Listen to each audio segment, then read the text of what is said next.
Smart city વડોદરામાં વરસાદના કારણે રસ્તા પર ખાડા જોવા મળી રહ્યા છે। વિપક્ષ દ્વારા અનેક વખત ખાડાઓને પૂરા કરવા માટે પાલિકા તંત્રમાં અનેક વખત રજૂઆતો પણ કરી છે, છતાંય પણ અનેક રોડ રસ્તાઓ પર ખાડાનું સામ્રાજ્ય યથાવત જોવા મળી રહ્યું છે। વડોદરા શહેર કોંગ્રેસ દ્વારા ખાડોદરા દર્શન યાત્રા યોજવામાં આવી હતી। આજરોજ ખાડોદરા દર્શન યાત્રા વડોદરા શહેરના ઇલેક્શન વોર્ડ નંબર 14 એટલે કે ગાજરાવાડી સ્મશાનના રસ્તે યોજવામાં આવી હતી, જ્યાં કોંગ્રેસના કાર્યકર્તાઓ દ્વારા ખાડાઓની પૂજા આરતી અને પુષ્પ અર્પણ કરવામાં આવ્યા હતા। પાલિકાના પ્રયત્નો નહીં પણ ભગવાન જ આવે આ ખાડાઓને પૂરે તેવી પ્રાર્થના પણ તેમના દ્વારા કરવામાં આવી હતી। ભાજપ સરકાર સામે સૂત્રોચ્ચારો કરી આ કાર્યક્રમનું આયોજન કરવામાં આવ્યું હતું, જેમાં કોંગ્રેસના કાર્યકર્તાઓ સહિત નાગરિકો પણ જોડાયા હતા।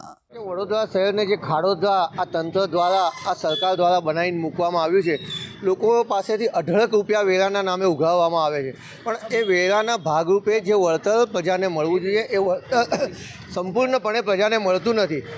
આજે જે ટેક્સ આજે 10 વર્ષ પહેલાં પ્રજા 1000-1200 રૂપિયા સુધી ભરતી હતી, આજે એ ટૅક્સના 10-12 હજાર રૂપિયા અઢળક ટેક્સ ભર્યા પછી પણ એ સવલતો પ્રજાને મળી નથી રહી। અને આ ખાડા તમે જોઈ શકો, માત્ર 1 ને 1.5 ફૂટના અંતરે દરેક જગ્યાએ ખાડા જોવા મળશે। એટલે કોઈ સરખો રોડ નથી કે સીધો રોડ હોય કે તમે એટલીસ્ટ 50 મીટર કે 100 મીટર પણ તમે ગાડી સીધી સ્મૂથલી ચલાવી શકો।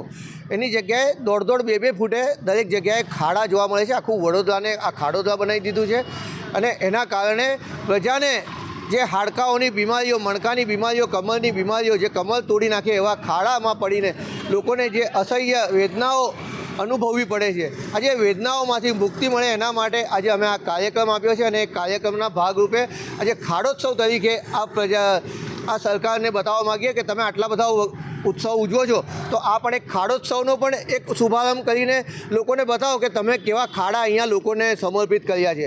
આજે એ પણ તમારા ભોગે આ લોકોને મળી રહ્યા છે, અને એ ખાડાનું વહેલી તકે નિરાકરણ આવે, સારા રોડ રસ્તા મળે, પ્રજાને એમના વેરાનું વળતર મળે એવી માંગ સાથે અમે આજે આ વિરોધ નોંધાવ્યો છે, અને વહેલી તકે આજે આનું નિરાકરણ આવે એવી આ તંત્ર સામે અમે માંગ કરીએ। વોર્ડ નંબર 14 જ્યાં ઈદગાહ મેદાનથી પ્રતાપનગર સુધીનો વિસ્તાર છે, જે વિસ્તારમાં જે ખાડા પડી રહ્યા છે કે જો તમે 1 મહિનામાં ડામર નખાઈને તરત ખાડા પડી જાય, અને ખાડા એવા પડે કે 1 ફૂટ જેટલા ખાડા પડી જાય, જેના કારણે લોકોની કમર જો ઢીલી થાય, જો કમરના મણકા પણ હલી જાય છે।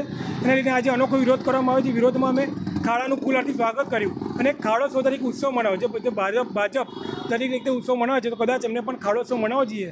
એના કારણે આજરોજ કોંગ્રેસે એના વિરોધમાં ખાડોત્સવ મનાવ્યો છે, અને વહેલી તકે ખાડા દૂર કરવામાં આવી અમે રજૂઆત કરે છે। અને જો આગામી દિવસોમાં નહીં થાય તો આવતીકાલથી અમે સહી ઝુંબેશ તો ચાલુ કરીએ જ છે, પણ આગામી દિવસોમાં તાળાબંધી પણ કરવામાં આવશે।